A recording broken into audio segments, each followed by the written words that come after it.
అందరికీ శ్రీరామనవమి శుభాకాంక్షలు.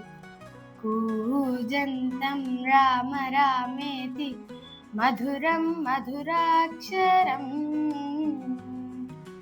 ఆరుహ్య కవితాశాఖం వందే వాల్మీకి కోకిలం. శ్రీరామ రామ రామేతి రమే రామే మనోరమే సహస్రనామ తత్తుల్యం రామనామ వరాననే. శ్రీరామనవమి నాటి వివాహ ప్రత్యేకతను గురించి తెలుసుకుందామా? శ్రీరాముడు త్రేతాయుగం వసంత ఋతువులో చైత్ర శుద్ధ నవమి గురువారం నాడు పునర్వసు నక్షత్రం కర్కాటక లగ్నంలో సరిగ్గా అభిజిత్ లగ్నంలో జన్మించాడు. ఆ శ్రీ మహావిష్ణుమూర్తి 4 రూపాలలో రామ లక్ష్మణ భరత శత్రుఘ్నులుగా ఈ భూమిపై అవతరించారు. నిజానికి శ్రీ సీతారాముల కళ్యాణం ఉత్తర ఫల్గుణ నక్షత్ర యుక్త వైశాఖ శుద్ధ నవమి నాడు జరిగింది. కానీ మన ఆగమ శాస్త్రం ప్రకారం మహతాం జన్మ నక్షత్ర వివాహం కనుక మనమంతా నవమి నాడే శ్రీ సీతారాముల కళ్యాణాన్ని అంగరంగ వైభవంగా భక్తి శ్రద్ధలతో జరుపుకుంటున్నాం. శ్రీరామనవమి అనేది శ్రీరామచంద్రుని స్మరించుకునే హిందూ పండుగ. సమైఖ్యాంధ్ర ప్రజలు గోదావరి నది ఒడ్డున ఉన్న భద్రాచలంలో శ్రీరామ ఆలయంలో శ్రీరామనవమిని జరుపుకునేవారు. అయితే రాష్ట్ర విభజన తరువాత కడప జిల్లా ఒంటిమిట్టలోని కోదండరామాలయంలో శ్రీరామనవమిని జరుపుకుంటున్నారు. అక్కడ సీతారామ లక్ష్మణుల విగ్రహం ఏకశిలలో ఉన్నందున ఆ క్షేత్రాన్ని ఏకశిలా నగరమని, నవ్యాంధ్ర తరువాత ఒంటిమిట్ట ఆంధ్ర భద్రాచలంగా పేరుగాంచింది. ఇక్కడ ప్రతి సంవత్సరం చైత్రశుద్ధ నవమి నుండి బహుళ విధియ దాకా 9 రోజులు బ్రహ్మోత్సవాలు జరుగుతాయి. చతుర్దశి నాడు కళ్యాణం, పౌర్ణమి నాడు రథోత్సవం జరుగుతుంది. చంద్రుని కోరిక మేరకు చంద్రుని వెలుగుల్లో స్వామివారి బ్రహ్మోత్సవాలను, కళ్యాణాన్ని అంగరంగ వైభవంగా నిర్వహించడం ఈ ఆలయ ప్రత్యేకత. ఆసేతు హిమాచలం కోదండరాముడి కళ్యాణం కన్నుల పండుగగా జరుగుతుంది. కోదండరాముడి కళ్యాణ క్రతువులో ప్రతి పర్వము ముచ్చటే. కళ్యాణరాముడికి నివేదనగా సమర్పించే వడపప్పు పానకం మరింత ప్రత్యేకమైనవి.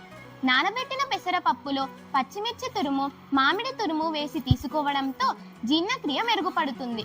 సూర్యుడు భగభగా మండే ఎండాకాలంలో చలువ పందిళ్లు వేయడం, రామనామంత మధురంగా ఉండే పానకం శరీరానికి చల్లదనాన్ని, త్రిదోషాలను సమతూకంలో ఉంచి ఆరోగ్యాన్నిస్తుంది. మనం చేసే ప్రతి పనిలో సాంప్రదాయంతో పాటు శాస్త్రము కూడా ఇమిడి ఉండడం మన పండుగల ప్రత్యేకత. మరి రామనామ విశిష్టత తెలుసుకుందామా? మానవులు సులువుగా పాప పంకిలం నుంచి తరించే మంత్రం ఏదైనా ఉందా అని అడగగా అగస్త్యాది మహర్షులు ఈ రామ మంత్రాన్ని సూచించారట. ఓం నమో నారాయణాయ నమః. ఈ అష్టాక్షరి మంత్రంలోని ప్రాణప్రదమైన అక్షరం రా. ఇకపోతే ఓం నమః శివాయ. ఈ పంచాక్షరి మంత్రంలోని ప్రాణప్రదమైన అక్షరం మా. పై రెండింట హరిహర స్తుతి సంజాతమే ఈ రామ మంత్రం. సోదరుడిగా, పుత్రుడిగా, ప్రభువుగా శ్రీరాముడు ఎదుర్కొన్న కష్టాలు, అనుసరించిన ధర్మము శ్రీరామాయణంలో విశేషంగా చిత్రించబడ్డాయి.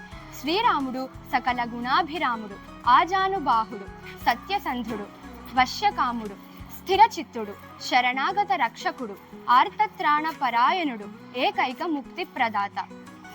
రామాయణం మానవ జీవితాలకు అందించిన దస్తావేజులు. అయోధ్యలో బాలరాముని ప్రతిష్ఠ తరువాత మనం జరుపుకుంటున్న 2వ రామనవమి ఇది. ఆదౌ రామ తపోవనాదిగమనం హత్వా మృగం కాంచనం వైదేహీ హరణం జటాయుమరణం సుగ్రీవ సంభాషణం వాలీ నిగ్రహణం సముద్రతరణం లంకాపురీ దాహనం పశ్చాత్ రావణ కుంభకర్ణ హననం ఏతద్ధి రామాయణం. శ్రీరామ కళ్యాణంలో ఆత్మీయానురాగాలు ప్రతిబింబిస్తాయి.